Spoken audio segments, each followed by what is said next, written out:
Good morning, everyone. Janie here. Welcome back to my garden. So I wanted to give you all a quick peek at what's been going on. Warning, it's not pretty. It is not pretty here. We have been going through a massive heat wave here in California. It's been about 12 days, which has been the longest and the hottest heat wave that we've ever had. It has been absolutely brutal.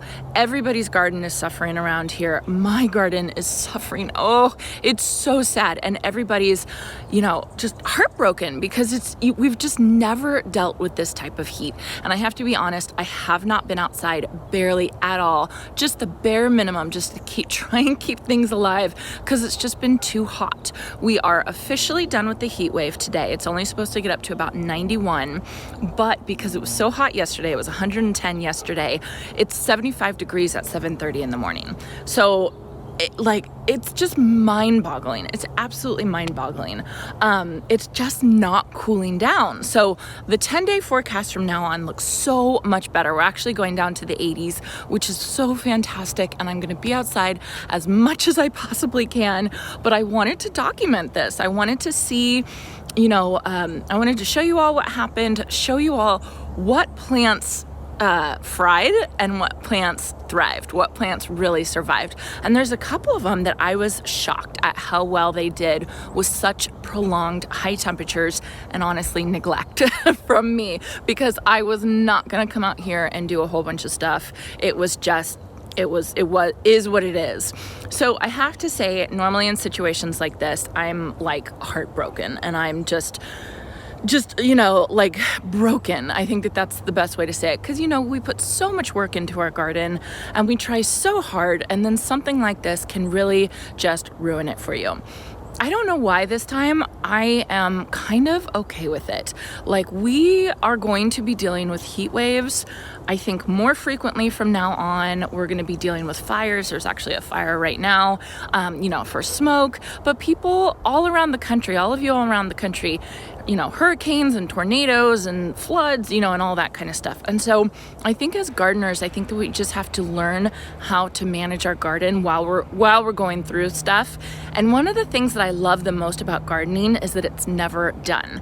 And I think that a situation like this, where 12 days of 110 degree heat, it reminds me that I'm not done. I'm not done. I still need to figure out what plants are going to be able to handle that. I still need to kind of work things around. I don't know why, but I feel like I'm handling it much better this time. So let me take you all around. We will take a look at what plants really didn't do good. They fried, literally fried, and then what plants really survived and thrived. All right, so we might as well get started here at the front of my house, or what I call the front of my house. I live on a corner lot, and the corner is what I think of as the front of my house. So you can see my annuals here. Of course, the sweet potato vine, the sweetheart lime, sweet Caroline, sweet potato vine is just loving its life. It is just intense. It's insane. It absolutely loved it. It did get, it would start to kind of burn a little bit on the concrete, on the asphalt. What do you call this? Concrete, the sidewalks. But overall, it was just so happy. The Supertunia Vista Jazzberry didn't fare as well. I can tell that it's suffering. Honestly, I think it might be because I haven't fertilized in 2 weeks. I think that has a lot to do with it. But I can just tell, I'm seeing more, spaces in between the blooms. And I don't see any budworm damage or anything like that. I don't think a budworm could survive in these temperatures.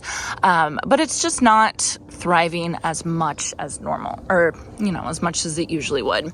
The Snow Princess Lobularia, it's fried. It is totally fried. I don't think it's dead. If you go deep down in there, you can see it's still kind of hanging on. And I think what I'll do is I will cut it back a little bit. But you can just see this, it's just crispy at this point. So I'm not really surprised about that. That's obviously more of a cool weather annual, and it actually performed really well throughout the year with dealing with our heat, but this was just too much for it, I think. So the elephant in the room, or elephant in the garden, I should say, is my Vertigo Pennisetum monster. This plant thrived. This plant absolutely loved the heat. It is, I mean, can you guys tell how big that is? It's just insane. It's insanity. This thing is just, it's absolutely taking over my garden. And the reason why I am leaving it here is because I want to decorate it as like a Cousin It thing for Halloween. So as soon as Halloween's over, this thing is coming out. This is one plant. This came in a 4-inch can from Proven Winners. It's just too much. It's an amazing plant. It's beautiful. It's absolutely awesome. It's just way too big for my garden, and it just loved the heat. I was just so shocked. I feel like it just keeps growing. Every time I come out here, it grows more and more. I don't know if you all remember, but when I put some more color into this back, you can see that one right there. That one died, the Supertunia Vista Jazzberry, but I actually put one right there, and now the Vertigo Pennisetum has just taken it over. So I give up. I was telling Jason the other day, we're going to need hard hats and like face shields when we try and take this plant out, because it's going to be insane. So that is definitely a plant that likes the heat. Obviously, it is thriving, possibly a little too much though.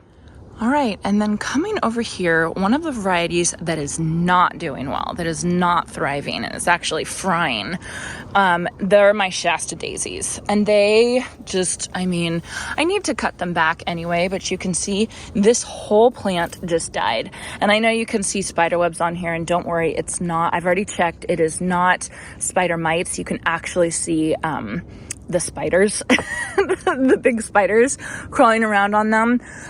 So I've lost a couple plants. A lot of them are kind of just fried. I have weeds everywhere. This is what happens when you just ignore your garden for so long. So I think I'm going to cut a lot of these plants back. You know, I'm going to have to replace a couple of them. But this is one plant that just could not handle this intense heat. Right next to that is my Sparkling Amethyst Superbena, and up here is my Superbena Whiteout. And I do have to say these two did very well. They're not blooming as much as they normally do, and I think that that's because I haven't fertilized them in 2 weeks, but they're not scorched, they're not unhappy, you know, they're doing really, really well. I have no idea why one of these foxgloves decided to start blooming at this time, but it's very pretty. It's very weird. So I have this one here, and then this one fried. And then this one looks like it's about to start frying. And then this one back here is blooming. So I have no idea what is going on in my garden at this point. My Mystic Spires Blue Salvia is, of course, thriving. It is loving the heat. I feel like it shines when you get the heat. You can see it's kind of starting to split a little bit, but that's just because it's getting so big. That's pretty normal for it at this time of year, but that's one that did really, really well. So another one that's kind of, I don't even know what to say, are my Lemon Coral Sedum border. From here down, I've just replaced it, and they look so happy. They look absolutely beautiful. From here up, these are my old ones, and they are totally scorched and fried. Look at how horrible this looks. I think the reason why it looks so bad is because they had migrated over to the sidewalk, and so they weren't even in the soil where the water was, so they really weren't getting enough water. And then when you dealt with the heat of the sidewalk, it just fried everything. So I was planning to replace those anyway, but now, I mean, it just looks so it almost looks like leaves that I need to sweep up, and they're actually plants, but they're so done. They're absolutely done. So that is something that I'm gonna need to fix. I'm gonna need to get working on this. In my crepe myrtle garden bed, things have kind of suffered. I have more of the Superbena Sparkling Amethyst. They're doing fine. More of the Lemon Coral Sedum that is absolutely struggling. This is another one. This was perfectly fine before the heat wave, and now it's just done. I was actually surprised with my foxtail ferns here. They did not do well. Look here, you can see it, like just huge chunks of them have absolutely fried and are not happy. And it's so funny because they actually say that this plant you can plant in full sun. I disagree. At least for here in my zone 9B, these cannot go in full sun. And you can see what happens when it gets hot is they just totally fry. And they have been getting plenty of water. They've been doing totally fine. They're suffering, and they are in morning sun only, so part sun and then afternoon shade. So they're totally protected, and they still couldn't handle the heat. What I was surprised could handle the heat is the Japanese forest grass, Conocloa. This is the areola version. This one had been here, and I had just planted these two, and I kind of thought they would suffer. They are super happy, and they're actually even like blooming. I don't know if you call it blooming, but they're getting these little seed heads on them. So that just tells me that they're super happy. I just love this plant. I think they're so pretty. They're not cheap. It's not a cheap plant at all. But I just think they're so pretty, and they obviously handled the heat. So that's wonderful. One surprising thing, is the Lamium I have here. So in the beginning of the year, my Lamium was scorching, kind of like this over here. And I thought it was because it was just getting too hot and it couldn't really handle the heat. I think what it was it wasn't getting enough water. And I think that it could handle the heat, if that makes sense. Because basically, it's doing fine. It's not scorching at all right now. These pink flowers right here are Cyclamen, which are another one of those weird plants. They're supposed to bloom in the middle of winter, and mine just kind of sporadically bloom throughout the year. So my Lamium didn't really scorch. I mean, it did a little bit over here. I think I have a watering issue right here, but it's really, it's good for me to see this, because I think that if I just give my Lamium enough water, it will thrive here. It will be really, really happy even with this heat. So this is, of course, under the shade of my crepe myrtle tree. I don't think it could handle full sun, but when it's protected, I think it does really, really well. And then for probably one of the saddest things, and I think it's more due to neglect rather than the heat, is my cut flower garden. It is totally suffering. It's like, do I just take the whole thing out, or do I just leave it? I don't know. I think I'll just leave it and come and prune it. I have some cinnamon basil that's doing well. It smells good, not as good as my Mrs. Burns lemon basil. The amaranth, is this burgundy or is this red spike? I think it's red spike amaranth is doing well. I did have these teddy bear dwarf sunflowers. Can you guys see them? It's covered in weeds. They fried. They just totally fried. They were little seedlings and they just could not handle themselves. I don't know what it is. This year, my sunflowers are having the hardest time. I could not get any sunflowers to really bloom and be actually like thrive. And my teddy bear sunflowers are doing the same thing. So I'm not sure what's going on. After I take all of this out, I'm going to till it up, and I'm going to put all new compost in this bed, just in case there's anything kind of going on in here. But yeah, the teddy bear sunflowers, they're all dead. They didn't survive at all. I have my Valkyrie asters here. They all fried as well, which I kind of expected that to happen. I do have some celosia here that's doing okay. We'll see how they do. My zinnias are 6 feet tall. Crazy. I did lose a couple of them. I lost one there and a couple more here. But I think if I get in there, I could have some really, really beautiful flowers if I just got in here. But you can see, like, look at that. Can you guys see that? They're just, and this has gotten plenty of water. I have been watering this probably twice a day. Yeah, it's just too much for it. It's too much for it. I even have some, what do you call this? Powdery mildew, which I've never had powdery mildew on my zinnias before. So I was kind of surprised to see that, but it is what it is. Here's another plant that I lost. One thing that is doing well is I have this broom corn here, this ornamental broom corn. my soil scientist neighbor, he told me that it was deficient in nitrogen. So I have to come out and fertilize it. But it has like doubled in size since the heat wave. So that's doing really well. Here's more of my sunflowers. This is a, it's a Pro Cut Plum. Look at that. It's tiny. It's tiny. I have no idea what is going on with these sunflowers. And I think I planted 3 or 4 of these, and this is the only one that actually survived and came up. So I'm having trouble with sunflowers this year. Let me know if you guys have the same issues. Dahlia, they're doing okay. Ooh, I want to cut this. That's gorgeous, really pretty. That is lavender perfection. But you can see I had all these guys on here and I just left them. I feel bad. I'm terrible. It was just too hot. This one right here, Arbitax, that one fried. This one is about to come. Which one is this? I'm looking at the tags right now. Lifestyle. So that one should be doing pretty well. So yeah, I mean, it's not terrible, but it's also not pretty. And so I kind of want to get in here and I really want to clean things up. But right now I don't have a ton of time. When I say I don't have time, I do have time. I just have so much that I have to get to at this point and so much to do that I feel like I'm just trying to put things in priorities and, you know, what I really need to get to first, and then I'll slowly check off my to-do list and get to something like this.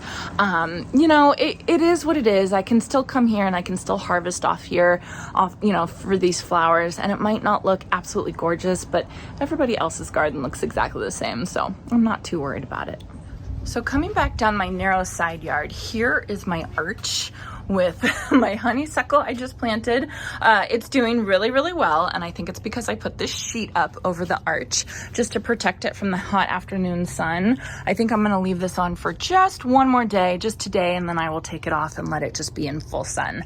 I was worried about it because it does have this stucco wall right behind it, so I didn't want it to get the radiating heat, but I think it'll be fine. I'm not too worried about it. And then my backyard is such a mess, you guys. Let's see. Here are all the bougainvillea, and this is actually a hydrangea. My sweet neighbor, I think I told you guys in yesterday's video, my sweet neighbor passed away. She was a gardener, but she was more of like a pot gardener.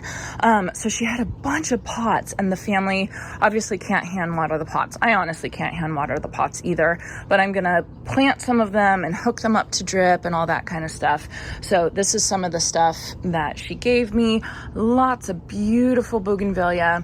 This poor hydrangea is absolutely fried. I'm not too worried about it because it's still alive, and I will cut it back. It's a big leaf hydrangea, and those are always really tough for us.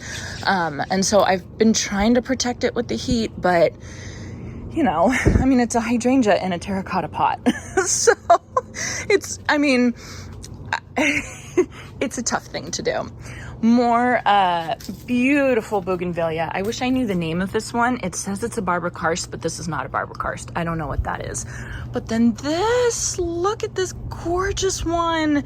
It's like a variegated lavender purple one. I think it's so beautiful. So I have to find someplace really good for this one to go. One of the plants that thrived, one of my annuals that thrived, is the Safari Sky James Britannia. It's like every day that it was hot, it just started blooming more and more and more. And the blooms look so fantastic. So if you guys live in the heat, if you guys live in the desert, Arizona or something, look into this James Britannia because it handled the heat like a champ. The other thing that handled the heat like a champ that I knew it would is this Lantana. This is the Luscious Citron Lantana from Proven Winners. It has just gotten bigger and bigger and bigger with the heat.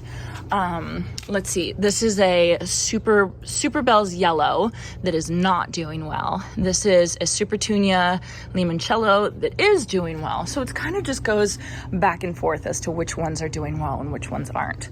I did want to show you all over here this phlox. Look at this. This is a new one for 2023. Luminary Sunset Coral, Full Sun to Part Sun. It just all of a sudden, it started thriving. This one and then this bee balm back here, I'm sorry, I don't ever remember. Upscale Red Velvet Monarda. These two, this one has like doubled in size since the heat wave. Look at how pretty. Isn't that gorgeous? And then this fox is just so pretty. And then next to the echinacea that fried, absolutely fried. So I just thought that that was so funny, but they're beautiful. I want more of this one. Absolutely want more of this one.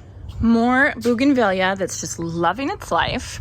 My Limelight Hydrangeas here, they are struggling. They scorched just the teeniest bit, but I think that the thing that I've noticed the most, especially this one over here, is it's just lost almost all of its leaves. It just kind of dropped its leaves. And so I'm not too worried about it. I mean, it's getting close, you know, it's getting close to fall, you know, and they're deciduous and all that kind of stuff. But this one, I really, really noticed it suffering with the heat. Now, that's nothing compared to my Bobo hydrangeas over here. They are scorched. They are just so unhappy. It's just so sad because it's just the bloom heads that are scorched. The leaves are pretty much fine. But yeah, I just don't know what to do. I don't know what to do about them. I don't know if I'm going to leave them here. I think what I said before is that I'm going to leave them here for one more year. And then if they do the same thing next year, I'll move them to a more protected area. If you guys can notice, our grass is an absolute mess, and that's because we purposely didn't mow it for the past 2 Sundays like we normally do, just because we didn't want it to scorch. And so we always mow our grass at the highest setting of our lawnmower, just because it's so hot here anyway, but we decided just to leave it just so that it wouldn't scorch at all. And it's looking pretty good. I mean, right, for 105 and above degree temperatures for 12 days, this grass looks pretty good. Oh, I forgot one more flower in the front yard I want to show you guys. Okay, so I'm back in my front yard and I wanted to show you all my white annual Vinca. Look at how beautiful this plant held up over the past 12 days. Oh my goodness. So I've never actually planted annual Vinca before. I think because I wasn't totally drawn to the colors that are usually sold, but I found this one. It's like this pure white beauty. Oh my goodness, I just love it so much. And so I planted it out here when I redid this gated garden bed, and they were small. They were like in 6-packs. It has just like bulked up, doubled in size, especially since the heat. It is just loving the heat. And you all told me that. You all said that it was going to love the heat, and you were absolutely right. And I love this, just this sea of white over here. I did lose 2 of them. I don't even know why, but that's okay. I'm not worried about it. But it just looks so beautiful. And right in front of the Helen von Stein, this totally loving its life. This poor Danica arbovitae. Oh, I don't know. I should have waited to plant it, but I thought I would get away with it. It's still green on the inside, but I might just give up. It's just this poor thing. That's okay. That's all right. Everything else looks so pretty. I just had to show you all this because the Vinca, it's just so beautiful. Jason's taking the girls to their soccer games. I feel so bad for them because they have not been to any soccer practices because in the past 12 days, it's been just too hot. And I wasn't going to send them to do soccer in 110 degree temperature. So they're all nervous right now going to their first game with no practice. So we will all cross our fingers for them. So the last thing I wanted to show you all is this Iceberg Rose. I am absolutely in love with it. I actually got it on sale for $16 in I think this is a 3-gallon pot. I'm never good with the pots. I think that's a 3-gallon. So it was on sale for $16 from $25 at Home Depot, and I cannot wait to get it in the ground. I was really nervous about it. It started to scorch a little bit, but I've just been keeping it in the shade, and I think it looks really good. So as I'm looking a little bit closer and taking you all around and we're looking at each plant, it really isn't that bad. You know, I think that as I was running from the air conditioning inside to the air conditioning in my car, I had built it up to be a lot worse than it actually was. Yes, some things did die, they did scorch. I'm gonna have to replace some things, but overall, for what it was, I think that my plants pulled through pretty well. And I think that now they're gonna have a break over the next week of more mild temperatures. I think that they'll be a lot happier and they'll be showing that. So it's just something that we have to remember. Mother Nature is gonna come and she's gonna give us these trials, you know, whether it be frost or rain or heat waves or whatever it is, and we're just gonna have to figure out how to deal with it as gardeners, and that's part of the fun.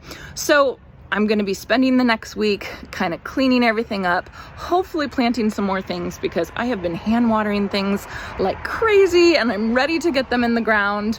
I'm not gonna be doing it Saturday morning, and I'm actually not gonna be doing it this weekend because I am going on a girls' night. I'm so excited. We're going to the wineries and we're gonna go out to dinner and we're gonna spend the night, and I'm super excited about it. So I'm not gonna get anything done today. That's okay. I will get started on Monday. So I hope you all enjoyed this, and I hope you all have a chance to get into your garden today.